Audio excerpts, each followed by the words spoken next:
Salam kasih untuk anak didik kami kelas 2. Jumpa lagi dengan Ibu di video pembelajaran untuk pendidik mata pelajaran pendidikan agama Katolik dan budi pekerti.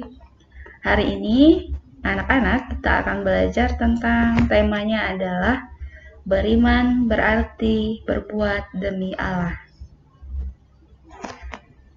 Nah, untuk yang pertama-tama kita ketahui, kita akan terlebih dahulu mengenal apa itu beriman. Beriman artinya percaya kepada Allah. Percaya kepada Allah artinya kita tidak boleh meragukan Allah. Jadi kita sungguh-sungguh mempercayai seluruh hidup kita kepada Allah, baik dalam suka maupun dalam duka, baik dalam bahagia maupun dalam kesedihan. Kita harus percaya kepada Allah. Itulah yang dimaksud dengan beriman. Jadi, kalau anak-anak sudah percaya kepada Allah, berarti anak-anak sudah beriman. Nah, kemudian dengan apakah kita mengungkapkan iman kita kepada Allah? Pertama-tama itu dengan membuat tanda salib. Sudah bisa membuat tanda salib semuanya kan? Tanda salib. Kenapa kita perlu membuat tanda salib? Karena dengan membuat tanda salib, kita mewujudkan iman kita kepada Allah Bapa, Allah Putra, dan Allah Roh Kudus. Karena ketika kita menandai diri kita misalnya dengan tanda salib dalam nama Bapa dan Putra dan Roh Kudus, amin.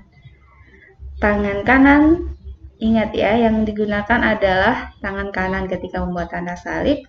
Jadi tangan kanan kita letakkan di dahi, itu artinya dalam nama Bapa. Kemudian tangan kanan kita letakkan di dada, itu artinya dalam nama Putra. Kemudian tangan kanan kita letakkan di bahu sebelah kiri dan Roh Kudus.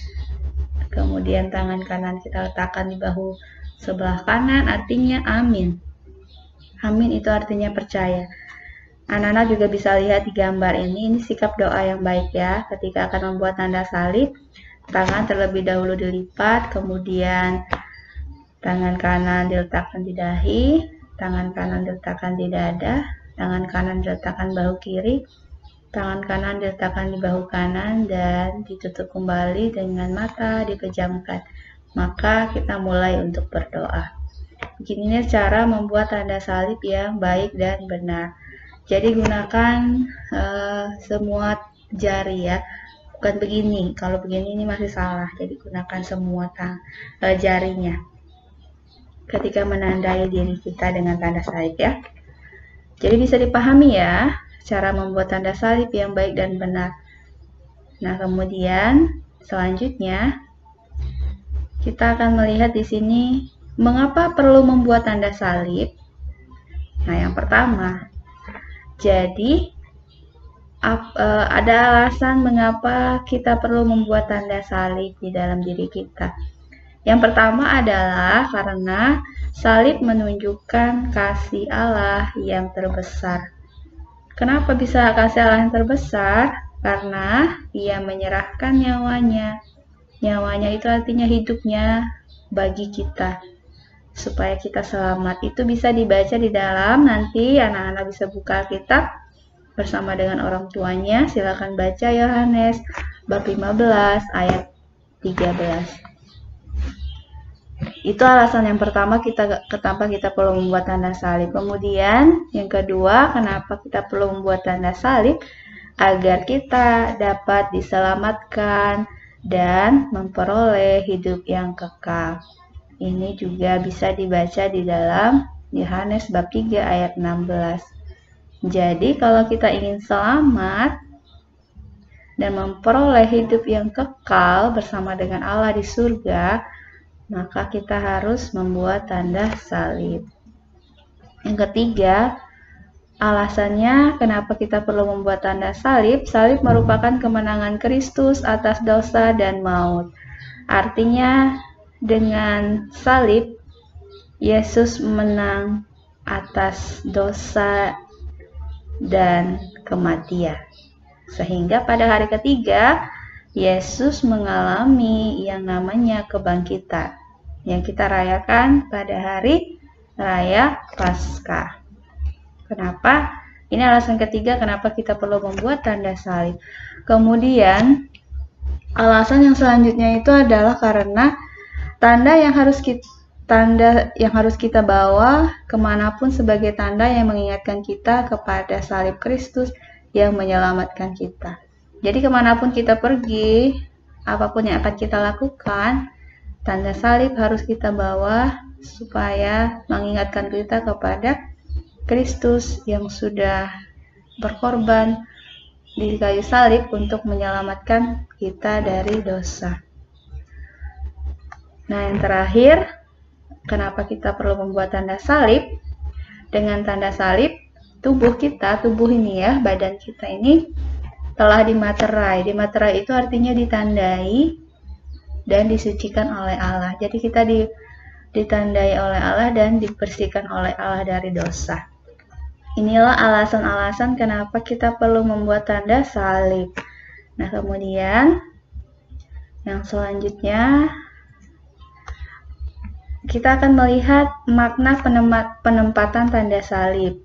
Ya, seperti yang Ibu contohkan tadi, penempatan tanda salib. Yang pertama, kita membuat tanda salib di dahi ya. Dahi di sini, ini dahi namanya. Itu memiliki arti kita mengundang Allah untuk memasuki kehidupan kita dan kita percaya Allah akan selalu menyertai hidup kita. Jadi ketika kita menandai diri kita dengan dalam nama Bapa, Bapa itu artinya Allah itu sendiri, ya. Artinya kita membawa atau mengundang Allah Bapa itu untuk masuk ke dalam hidup kita. Dan kita juga percaya bahwa Allah selalu menyertai kita ketika kita membuat tanda salib dan menandai diri kita di dahi dengan dalam nama Bapa. Nah, yang kedua, ketika kita membuat tanda salib di dada, tanda ini artinya ini kan dalam nama Putra. Putra itu adalah Yesus itu sendiri ya, Putra Allah, Putra Tunggal Allah. Jadi ketika kita membuat tanda ini, kita percaya bahwa dalam hati kita, Putra Allah, yaitu Yesus tinggal dan bersemayam. Artinya kita mengundang Yesus juga. Selain mengundang Allah Bapa, kita juga mengundang Allah Putra, yaitu Yesus, untuk tinggal di dalam hati kita. Dan bersemayam artinya menguasai seluruh hidup kita. Sehingga kita dijauhkan dari yang jahat. Kemudian yang ketiga, ketika kita membuat tanda salib di bahu kiri. Ini Roh Kudus ya. Jadi kita mengundang Roh Kudus juga untuk hadir. Artinya kita percaya bahwa Roh Kudus akan membimbing kita kepada kebenaran. Jadi kita mohon agar Roh Kudus membawa kita kepada kebenaran. Supaya kita setiap hari apa yang kita lakukan, apa yang akan kita buat, itu sungguh-sungguh berdasarkan kebenaran Allah. Jadi bukan hal-hal yang jahat. Dan yang terakhir, amin, artinya saya percaya. Saya percaya. Jadi ketika kita mengatakan amin, dimanapun itu artinya saya percaya. Jadi kita percaya itu artinya menyerahkan seluruh hidup kita kepada Allah. Nah, jadi kita undang Tuhan Allah, Bapa, untuk menjaga, menyucikan, dan melindungi pikiran, mulut, dan hati kita setiap saat dari kuasa-kuasa yang bukan berasal dari Allah. Jadi dengan membuat tanda salib dalam nama Bapa dan Putra dan Roh Kudus, amin, ini artinya kita mengundang Allah Bapa, Putra, dan Roh Kudus agar menjaga, menyucikan, melindungi pikiran kita, kemudian mulut, dan hati kita terutama dari kuasa-kuasa yang jahat, dari hal-hal yang tidak baik. Ini makna penempatan tanda salib. Bisa dipahami ya. Nah, selanjutnya kita akan melihat, ini bisa kalian sambil lihat di LKS ya, buka LKS Agama Katolik untuk kelas 2. Kita akan melihat sengsara, wafat, dan kebangkitan Yesus. Sengsara, ketika sengsara Yesus mengalami jalan salib sebanyak 14 kali perhentian, kemudian Yesus wafat, dan setelah Yesus wafat, pada hari ketiga Yesus bangkit. Nah, yang pertama-tama kita akan melihat di sini kisah sengsara yang dialami oleh Yesus diawali ketika ia dikhianati oleh muridnya, yaitu siapa? Yudas Iskariot. Jadi Yudas Iskariot ini adalah murid Yesus yang mengkhianati Yesus. Kenapa dia mengkhianati Yesus? Karena ia menyerahkan Yesus untuk disalibkan. Kepada siapa? Kepada para imam kepala dan ahli Taurat di Taman Getsemani. Di Taman Getsemani inilah Yesus mengawali penderitaannya di kayu salib. Nah, kemudian Yesus dibawa menghadap Pontius Pilatus. Ya, untuk apa? Untuk diadili meskipun tidak bersalah. Setelah itu Yesus wafat disalib bersama 2 orang penjahat di sebelah kiri dan sebelah kanannya. Ini Ibu buat secara singkat saja ya. Lebih lengkapnya nanti ketika kita akan merayakan Paskah, di situ akan dikisahkan secara lengkap bagaimana kisah sengsara, wafat, dan kebangkitan Yesus. Nah, selanjutnya kisah sengsara yang dialami, ini Ibu salah ulang. Kita masuk ke slide selanjutnya. Nah, Yesus rela menderita sampai wafat disalib untuk apa? Untuk menyatakan cintanya kepada manusia. Jadi Yesus itu sangat mencintai kita, sehingga dia menyerahkan hidupnya, menyerahkan nyawanya kepada manusia, sampai ia mati di kayu salib. Ingat ya, ketika ini adalah pengorbanan Yesus yang tanpa batas. Yesus wafat di kayu salib karena mencintai manusia.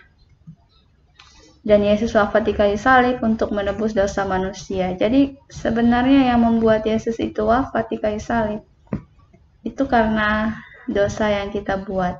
Oleh karena itu, anak-anak ibu, mulai dari sekarang dan selanjutnya, janganlah berbuat dosa. Karena Yesus sudah menebus dosa kita, jangan sampai kita menyalibkan Yesus kedua kalinya dengan cara berbuat dosa kembali. Ya, jadi misalnya di rumah jangan melawan orang tua ketika dikasih tahu, kemudian tidak boleh nakal, tidak boleh bertengkar dengan saudara, tidak boleh bertengkar dengan teman, harus rajin belajar, tidak boleh malas. Ini adalah contoh-contoh supaya kita tidak menambah dosa kita, supaya kita tidak menyalibkan Yesus kedua kalinya ya. Nah, kemudian Yesus wafat di kayu salib itu karena taat pada kehendak Allah. Jadi Yesus itu sangat setia kepada Allah. Apapun yang menjadi kehendak Bapaknya, Yesus akan turuti dan taati. Begitu juga dengan kita di rumah. Yesus itu kan putranya Allah. Nah, kita itu adalah anak dari orang tua kita. Karena itu, kita juga harus taat kepada orang tua kalau di rumah. Apapun yang orang tua inginkan, apapun yang orang tua perintah, harus kamu taati. Misalnya tidak boleh nakal, berarti nggak boleh nakal. Tidak boleh, misal malas, berarti tidak boleh malas. Harus tidak boleh melawan orang tua, berarti tidak boleh melawan orang tua. Harus ditaati apapun itu yang menjadi perintah dari orang tua. Di sekolah juga seperti itu, harus taat pada perintah guru. Ya. Seperti Yesus taat kepada Allah. Kemudian, nah di sini kenapa kita Ibu bicara tentang Sakramen Maha Kudus? Sakramen Maha Kudus ini adalah hosti suci. Hosti suci yang merupakan wujud tubuh Kristus yang sungguh-sungguh hadir. Nah, ini nanti kalian akan tahu ketika sudah kelas 4, ketika kalian sudah menerima komuni pertama, atau sakramen Ekaristi, itu kalian akan menyambut hostia suci, ya, atau roti dan anggur yang dilambangkan dengan tubuh dan darah Kristus. Sakramen Maha Kudus ini adalah sakramen yang harus kita jaga sampai selama-lamanya, supaya tubuh dan darah Kristus itu sungguh hadir di dalam kehidupan kita.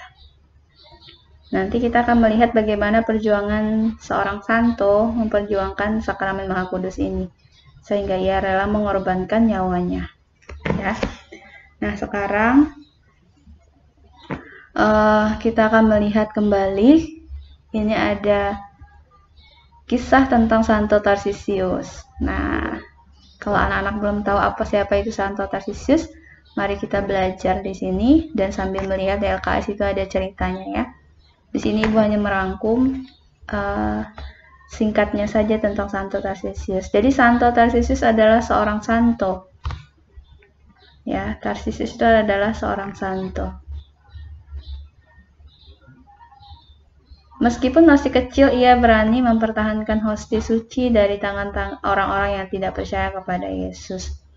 Jadi kenapa Tarsisius dijadikan menjadi seorang santo?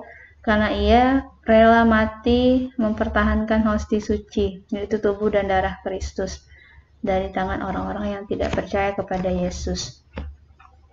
Tarsisius rela mengorbankan diri sampai mati demi sakramen Maha Kudus.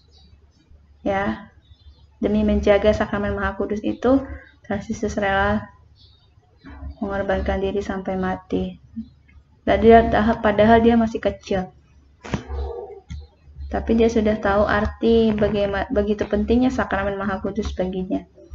Santo Tarsisius sangat menghormati sakramen Maha Kudus. Karena itu dia rela mati demi menjaga imannya kepada Kristus. Ini adalah teladan dari Santo Tarsisius. Jadi hal ini dapat kita contoh, misalnya kita juga harus menjaga iman kita dari hal-hal yang tidak baik. Misalnya kalian digoda untuk melakukan tindak kejahatan, misalnya mencuri, merampok. Nah, kalian bisa menghindari diri, anak-anak ibu bisa menjaga dirinya supaya tidak tergoda melakukan hal-hal yang jahat tadi. Sama seperti Tarsisius rela menjaga imannya kepada Kristus. Tarsisius adalah seorang putra altar. Putra altar itu Miss Dinar ya, yang biasa kita lihat di gereja. Kalau misal ada pastor atau imam yang memimpin perayaan Ekaristi, itu ada putra-putri altar. Ya, putra altar itu berarti laki-laki. Kalau putri altar berarti yang perempuan. Nah, ia seorang putra altar yang mengorbankan hidupnya demi Ekaristi Kudus. Jadi, Tarsisius ini adalah seorang putra altar yang sehingga ia rela mengorbankan hidupnya demi Ekaristi yang kudus. Ekaristi Kudus itu adalah tubuh dan darah Kristus. Karena teladan perjuangannya itu, ia dipilih sebagai pelindung para putra altar. Jadi, martir suci yang diperingati setiap tahun pada tanggal 15 Agustus itu adalah peringatan untuk Santo Agustinus. Nah, untuk penegasan kesimpulan, jadi dari seluruh materi yang Ibu jelaskan tadi, Ibu akan menegaskan yang pertama, apabila kita beriman kepada Allah, berarti kita sudah berbuat kebaikan untuk Allah dan sesama. Jadi kalau kita memiliki iman, kita percaya kepada Allah, berarti kita juga sudah berbuat kebaikan untuk siapa? Untuk Allah dan untuk sesama kita. Kemudian tumbuhkan imanmu dengan rajin berdoa, rajin beribadat, dan membaca kitab suci di rumah. Ini cara kita menumbuhkan iman setiap hari ya. Rajin berdoa misalnya ketika akan tidur, ketika sudah bangun, jangan lupa berdoa. Ketika akan makan, sesudah makan, jangan lupa berdoa. Ketika akan pergi dan setelah kembali, jangan lupa berdoa juga. Ketika akan melakukan apapun, kegiatan apapun, awali dengan doa dan diakhiri dengan doa. Kemudian rajin beribadat, misalnya kalau sekarang masih pandemi, kalian bisa beribadat online di rumah, ya. Bisa menggunakan HP, ibadat sendiri di rumah. Dan membaca kitab suci, kalau belum bisa membaca, dengan bantuan orang tuanya. Ini supaya iman kita semakin tumbuh dan berkembang. Kemudian ungkapkanlah imanmu dengan selalu membuat tanda salib dimanapun kamu berada, dan ketika akan melakukan apapun, serta sesudah melakukan kegiatan apapun. Ingat ya, tanda salib itu adalah ungkapan iman kita kepada Allah. Jadi, jangan pernah malu untuk membuat tanda salib dimanapun kita berada. Nah, sekarang untuk tugas di rumah. Nah, di sini Ibu ada tugasnya. Ibu ambil dari LKS halaman 10. Di situ ada pilihan ganda 10 soal, kalau tidak 10 apa 5 soal ya? Ada 5 soal ya. Nah, ada 5 soal. Jangan lupa nanti di setiap lembar jawabanmu tulis namamu di sini ya. Nama, supaya Ibu bisa mengoreksi langsung tanpa terkendala mencari nama terlebih dahulu. Jadi tulis namamu di LKS, dikerjakan di LKS soal ini. Ada 5 soal untuk pilihan ganda, halaman 10. Nanti kalau sudah dikerjakan, selesai, boleh dipoto dan kirimkan ke WA Ibu. Nah, ini yang selanjutnya, ini lanjutannya ya. Lanjutannya ini halaman 5 tadi, ini halaman 11, nomor 5, pilihan ganda. Dan tugas yang kedua ini, jodohkan pernyataan pada lajur kiri dengan pernyataan pada lajur kanan. Cukup menuliskan hurufnya saja, jadi cukup menuliskan huruf ini saja. Kira-kira huruf ini pasangannya dengan pernyataan yang ada di sini apa? Tempat Yesus tergantung itu apa namanya? Misalnya kayu salib, berarti tulis C di sini. Mengadili Yesus Kristus. Siapa yang mengadili Yesus Kristus? Yang menyalibkan Yesus. Ajaran Tuhan Yesus, orang menderita, itu apa? Jadi ada pasangannya ya, ditulis hurufnya saja. Dan terakhir, bagian ketiga ini adalah isian, jadi hanya mengisi satu kata saja. Santo Tarsisius sangat menghormati sakramen apa? Misalnya sakramen Ekaristi, tulis Ekaristi di sini ya. Langsung ditulis jawabannya saja. Nanti dibantu orang tuanya untuk membacakan. Kalau anaknya belum lancar membaca. Jadi ini tugasnya, jangan lupa setiap lembar jawaban itu ditulis nama di atasnya. Ini juga ditulis nama ya. Nah, jadi untuk hari ini cukup sekian materi kita tentang beriman berarti berbuat baik demi Allah. Jadi cukup sekian dari Ibu. Terima kasih kalian sudah menonton video ini, sudah mau belajar bersama dengan Ibu.